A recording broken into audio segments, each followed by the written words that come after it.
are 1,000 times a properer man than she a woman. 'Tis such fools as you that makes the world full of ill-favored children. 'Tis not her glass, but you that flatters her.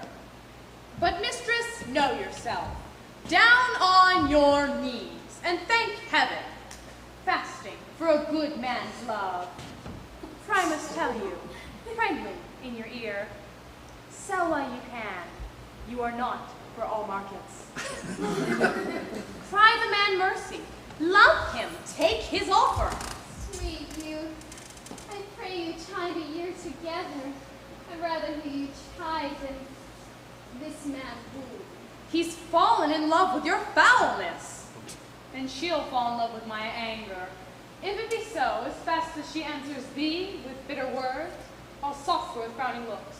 Why look you so upon me? For no ill will I bear you. I pray you, do not fall in love with me, for I am falser than vows made in wine. Besides, I like you not. Will you go? Shepherd, ply her hard. Come, sister, shepherdess, look on him better, and be not proud. Though all the world could see, none could be so abused in sight as he. Come to our flock.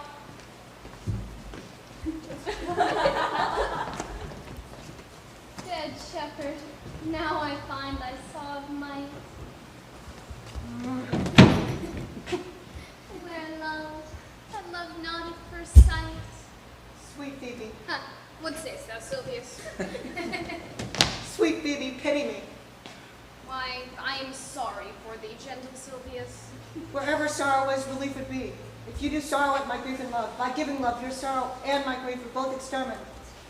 Thou hast my love. Is that not neighborly?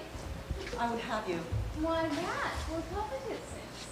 Silvius, the time was that I hated thee, and yet it is not that I bear thee love. But since thou canst talk of love so well, thy company, which as was irksome to me, I will endure. So holy and so perfect is my love, and I in such a poverty of grace, that I shall think it a most plenteous crop. Knowest thou the youth that spoke to me our while? I have met him oft. Not very well. I think not I love him, though I ask for him. 'Tis but a peevish boy, and yet he talks well. But what care I for words? And yet words do well when he that speaks them pleases those that hear. It is a pretty youth, not very pretty, but sure he's proud, and yet his pride becomes him. There was a pretty redness in his lip, a little riper and more lusty red than that mixed in his cheek. 'Twas just the difference betwixt the constant red and the mingled the masked. There be some women, Silvius, who had marked him as parseless as I did, would have gone near to fall in love with him. But yet for my part, I love him not, nor hate him not. And yet, I have more cause to hate him than to love him. What had he to do to chide at me? And now I'm remembered, he scorned at me. I marvel why I answered not again. But that's all one. Offense is not acquaintance. I'll write him a very taunting letter, and thou shalt bear it. Wilt thou, Silvius? Phoebe, with all my heart. I'll write it straight. The matter's in my head and in my heart. I will be bitter with him and pass him short. Go with me, Silvius. I prithee, pretty youth, let me be better acquainted with thee. They say you are a melancholy fellow. I am so. I do a little bit better than laughing. Those that are in extremity of either are abominable fellows, and betray themselves to every modern censure worse than drunkards. Why, 'tis good to be sad and say nothing. Why then, 'tis good to be a post. Well, I am neither the scholars, melancholy, which is emulation, nor the musicians, which is fantastical, nor the courtiers, which is proud, nor the soldiers, which is ambitious, nor the lawyers, which is politic,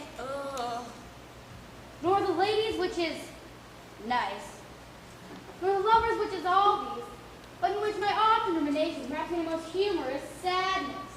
A traveler, then to have seen much, and have nothing is to have rich eyes and poor hands. I have gained my experience. And your experience makes you sad. I'd rather have a fool to make me merry than experience to make me sad, and to travel for it too. Good day, happiness to Rosaline.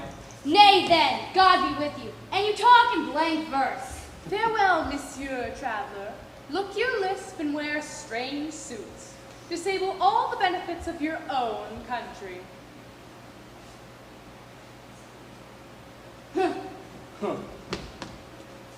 Why, how now, Orlando? Where have you been all this while? You, a lover? And you served me such another trick. Never come in my sight more. Dear Rosaline, I come within an hour of my promise. Break an hour's promise in love? He that will divide a minute into 1,000 parts and break by the part of 1,000 parts of a minute in the affairs of love. It may be said of him that he would have clapped him over the shoulder, but all warrant him heart whole. Pardon me, dear Rosaline. Well, in her person, I say I will not have you. Then, in mine own person, I die. No faith, die by attorney. The poor world is almost 6,000 years old. And in all this time, there is not any man died in his own person, been illicit in a love cause. Men have died from time to time, and worms have eaten them, but not for love. I would not have married Rosaline as mine, for I protest her frown might kill me. By this hand, it will not kill a fly. But come, now I will be your Rosaline in a more coming-on disposition. And ask me what you will, I will grant it. Then love me, Rosaline. Yes, Faith, I will. Fridays and Saturdays and all. And wilt thou have me? Aye. And 20 such. What sayest thou? Are you not good? I hope so. Why then, can one desire too much of a good thing? Come, sister. You shall be the priest and marry us. Give me your hand, Orlando. What do you say, sister? Pray thee, marry us. I cannot say the words. You must begin.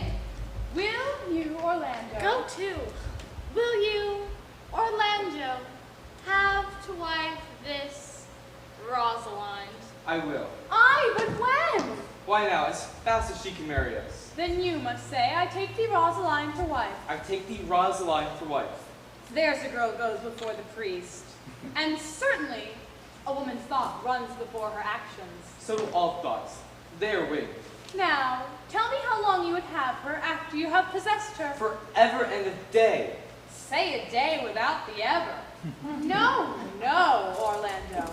Men are April when they woo, December when they wed. Maids are made when they are maids.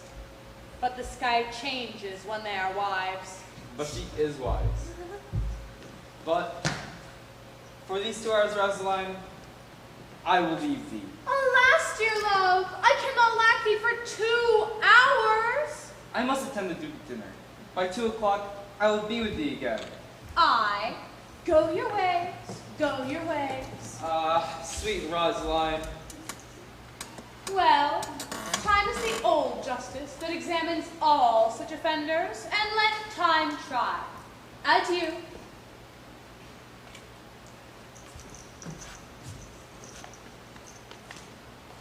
Oh, you have simply misused our sex in your love crate.